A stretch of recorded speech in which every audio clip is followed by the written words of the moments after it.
सारे पत्ते फिर से खुलेंगे, काले बादल खून के अंबर, इतिहास की नदियां लाल समंदर, लाल ही आंखें लाल नगीने, लाल ही छींटे लाल बवंडर। आएगी फिर लौट कर रानी, लाल लाल फिर वही कहानी, एक था राजा एक थी रानी, दोनों मर गए खत्म कहानी। हा हा हा हा हा हा हा। तुम्हें पता भी है तुम किसकी बात कर रहे हो? राय बहादुर ने गंभीर मुख मुद्रा लिए पूछा। इस सवाल को सुन अचानक उस बौने के हाव भाव बदलने लगे। उसकी आंखों में बदले की ज्वाला भड़कने लगी। उसके छोटे से चेहरे की झुर्रियां गहरा गईं, भौहें तन गईं और वो चीखते हुए बोला, और क्या तुम जानते हो तुम किससे बात कर रहे हो? उसने दोहराया।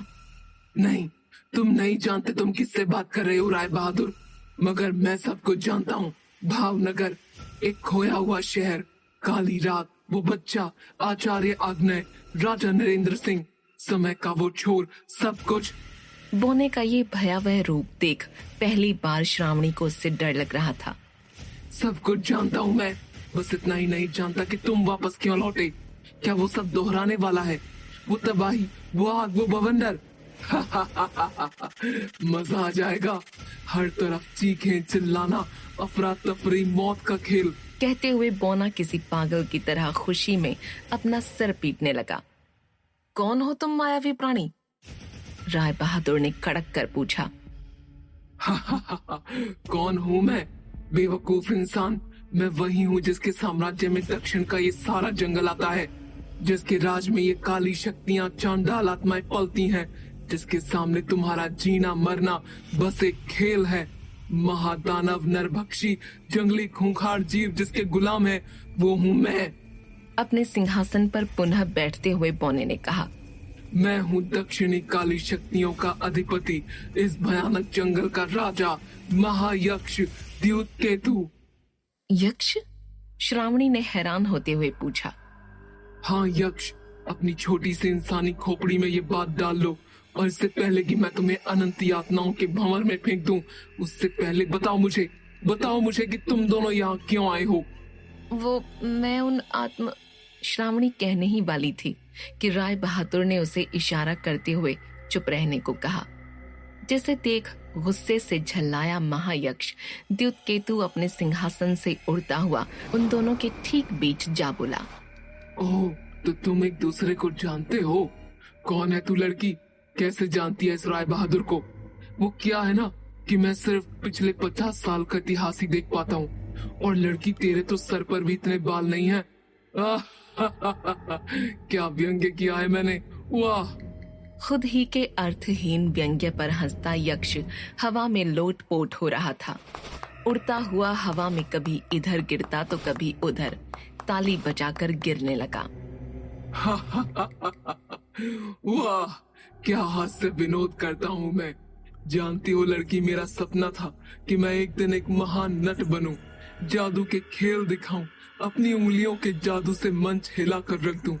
पर एक यक्ष परिवार में जन्म लेने के कुछ अपने ही नुकसान हैं। परिवार के दबाव में मुझे इतने बड़े जंगल का राजा बनना पड़ा।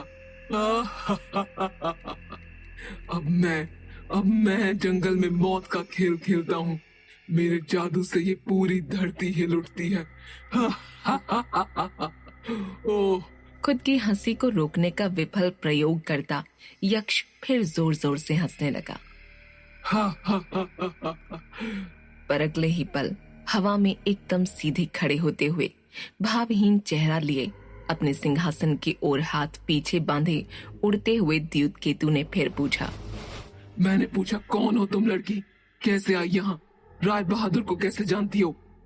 द्युत केतु पलटकर देख पाता श्रावणी कुछ भी जवाब दे पाती, उससे पहले ही उसकी बात काटते हुए राय बहादुर बीच में ही बोले। आपको गलतफहमी हुई है महायक्ष, पर मैं इस लड़की को नहीं जानता, बस उसकी खूबसूरती देख के कुछ पल के लिए। राय बहादुर ने बहाना बनाते हुए कहा। इंसान इंसान इंसान, अपनी वासनाओं का मारा। तुम भी ठीक अपने बाप की तरह हो राय बहादुर। यक्ष की ये बात सुन राय बहादुर गुस्से में लाल हो गए, पर वक्त की नजाकत समझते हुए कुछ न बोले। वहीं श्रावणी हैरान थे कि राय बहादुर उसे पहचानने से मना क्यों कर रहे हैं। ओह, आज जितना मैं पहले कभी नहीं हंसा। इनाम, इसके बदले में तुम्हें आज यातनाओं के भंवर में नहीं फेंकूंगा। आज के लिए तुम मेरे इस आलीशान महल में रह सकते हो और मुझे जी जान लगाकर हंसा सकते हो। पर याद रहे, जो मेरी हंसी रुकी तो तुम्हें मैं वो नर्क दिखाऊंगा कि तुम्हारी रूह कांप उठेगी। हंसाओ मुझे। राय बहादुर का गुस्सा अब चरम पर था, पर दिव्य शक्तियों के न होने के कारण और श्रावणी को सुरक्षित जंगल से बाहर निकालने को बाध्य राय बहादुर बिना कोई जवाब दिए शांत खड़े इस गुफा से निकलने की युक्ति सोचने लगे। तभी श्रावणी ने उन्हें कुछ इशारा किया। अपनी भौहें चढ़ाते हुए श्रावणी ने द्यूत केतु की कमर में लटकी उस जादुई बाली की तरफ राय बहादुर का ध्यान खींचना चाहा, पर राय बहादुर को उसका ये इशारा समझ में नहीं आया। कंधे उचकाते हुए उन्होंने इशारा समझ पाने में अपनी असमर्थता व्यक्त की।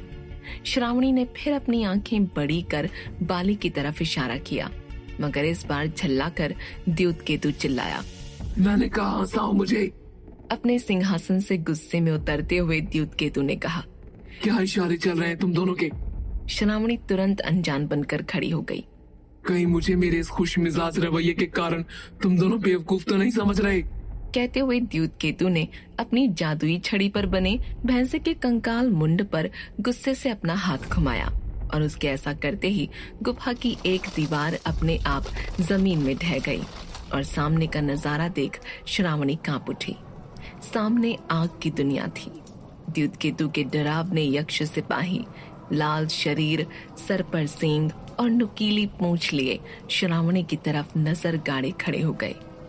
उनके पास रखा कढ़ाव गर्म तेल से उबल रहा था। उनके पास पड़े हाड़ मांस किसी इंसान के लग रहे थे। अपनी नजरों के सामने साक्षात नर्क को देख श्रावणी सिहर कर पीछे खिसकने लगी। वहीं राय बहादुर इससे अधिक प्रभावित न होते हुए शांत खड़े यहाँ से निकलने की युक्ति सोच रहे थे। श्रावणी के कान के बिल्कुल पास जा द्यूत केतु ने कहा, अब नहीं करने कोई इशारे, करो करो। नहीं नहीं, वो मैं। श्रावणी घबराते हुए बोली। द्यूत केतु आग के उस महानर्क में यातनाएं देने के लिए श्रावणी को उस आग की ओर धकेलते हुए आगे बढ़ा रहा था। द्यूत केतु किसी को नहीं बख्शता, अब चखो मेरी यातनाओं का मजा। श्रावणी उस जलती आग में गिरने ही वाली थी कि तभी ओ याद आया। राय बहादुर ने हाथ पर ताली पीटते हुए कहा, अब याद आया ना? क्या याद आया? द्यूत केतु ने हवा में उड़कर अब राय बहादुर की ओर बढ़ते हुए पूछा, अरे वही तो। क्या वही तो? द्यूत केतु ने फिर पूछा, अरे वही दुनिया का सबसे छोटा और सबसे ज्यादा मजाकिया किस्सा। ये लड़की इशारा करके मुझे वही तो याद दिलाने की कोशिश कर रही थी। दुनिया का सबसे मजाकिया किस्सा। यक्ष की आंखें चमकी। वो उत्सुक हो उठा। सुनाओ, फिर जल्दी सुनाओ। अरे ऐसे कैसे? राय बहादुर ने बच्चों सा रूठते हुए कहा, जिसने ये किस्सा याद दिलाया यक्ष महोदय, उसे तो आप फेंक रहे हैं नरक के कुंड में और मैं जिंदा रहूं? नहीं नहीं, ये पाप होगा। आप मुझे सजा दे दीजिए और उस लड़की को छोड़ दीजिए, मैं कूदूंगा उस नरक में। कहते हुए राय बहादुर खुद नरक की अग्नि की ओर बढ़ने लगे। अब वो मजाकिया किस्सा भी मेरे साथ ही आग में झुलस के खत्म हो जाएगा। दुनिया का सर्वश्रेष्ठ मजाकिया किस्सा सिर्फ एक पंक्ति का जल जाएगा मेरे साथ, मगर क्या फर्क पड़ता है? इसके लिए यक्षराज लड़की को बख्शेंगे थोड़े ही। द्यूत केतु को ये सब सुनाते हुए राय बहादुर आग की ओर बढ़ते जा रहे थे। इधर यक्ष की उत्सुकता बढ़ती जा रही थी। मात्र एक पंक्ति का मजाकिया किस्सा? नहीं, रुको रुको। कहते हुए द्यूत केतु ने तुरंत अपनी जादुई छड़ी पर बने बैल पर अपना हाथ फेरा और आग के उस नर्क को ढांकती गुफा की वो दीवार अपने आप फिर से वहीं खड़ी हो गई। नहीं, मैं बख्शता हूँ इस लड़की को। सुनाओ सुनाओ मुझे वो किस्सा, एक पंक्ति का, दुनिया का सबसे ज्यादा मजाकिया किस्सा। सुनाओ, मुझसे अब रहा नहीं जा रहा। मगर मेरी एक शर्त है। राय बहादुर ने कुछ सोचते हुए कहा। शर्त? कैसी शर्त? द्यूत केतु गुस्से में झल्लाते हुए बोला। जिस पर राय बहादुर फिर बच्चों सा रूठ गए। राय बहादुर समझ चुके थे कि इस यक्ष की एक ही कमजोरी है, हंसना मजाक। उसके लिए किसी भी हद तक जा सकता है। रहने दीजिए, फिर मुझे उस नरक में ही डाल दीजिए। मात्र एक पंक्ति वाला मजाक, एक पंक्ति की वो कहानी भी मेरे साथ ही खत्म हो जाएगी। उसमें कहानी भी है? द्यूतकेतु का सब्र टूट रहा था। अरे हाँ, उस एक पंक्ति में मजाक, किस्सा, कहानी, जीवन का फलसफा सब कुछ है। सुनते ही द्यूतकेतु का लालच और बढ़ गया। उससे अब रहा न गया। हाँ, मुझे मंजूर है तुम्हारी शर्त। कहो क्या शर्त है तुम्हारी? राय बहादुर अपनी शर्त सुनाते उससे पहले ही श्रावणी उनकी बात काटते हुए बोली, इसके बदले तुम्हारी कमर में बंधी वो बाली देनी होगी तुम्हें। राय बहादुर बाली देख हैरान रह गए। ये उनकी वही जादुई बाली थी। ए लड़की चुप। शर्त सिर्फ राय बहादुर सुना सकता है, क्योंकि वो अनोखा किस्सा, वो मजाक सिर्फ इसके पास है। नहीं, हमें वो बाली चाहिए। राय बहादुर ने श्रावणी के समर्थन में कहा। मंजूर है। द्यूतकेतु के ये बोलते ही राय बहादुर और श्रावणी के चेहरे पर मुस्कान झलक उठी।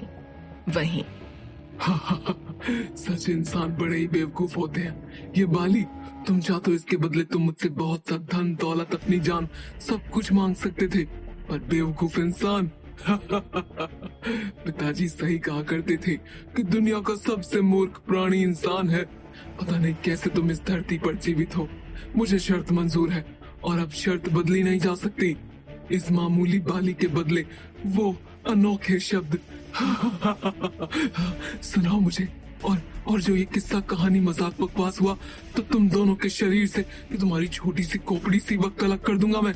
द्यूतकेतु ने चेतावनी देते हुए कहा। सुनाओ।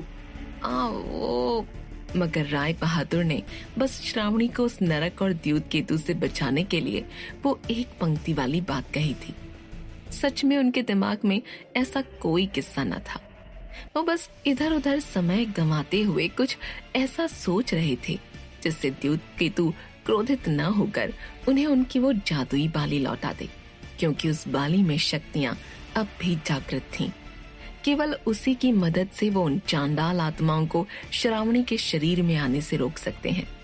ये बात राय बहादुर अच्छे से जानते थे, पर उनके पास द्यूतकेतु को सुनाने का कोई किस्सा हाल फिलहाल नहीं था। सुनाओ, वरना इसी वक्त मैं तुम दोनों की मुंडी घर से अलग कर दूंगा। वो शब्द चाहिए मुझे, वो किस्सा, वो मजाक, वो पूरी कहानी, बस एक पंक्ति में। कैसे संभव है? द्यूतकेतु का उत्साह और कौतूहल बढ़ता जा रहा था। तभी सहसा राय बहादुर के दिमाग में एक पंक्ति आ गई, जो मजाक होने के साथ साथ एक किस्सा और पूर्ण कहानी भी था। उसे सुनाते हुए राय बहादुर बोले, हाँ, एक बूढ़ी थी जो बचपन में ही मर गई।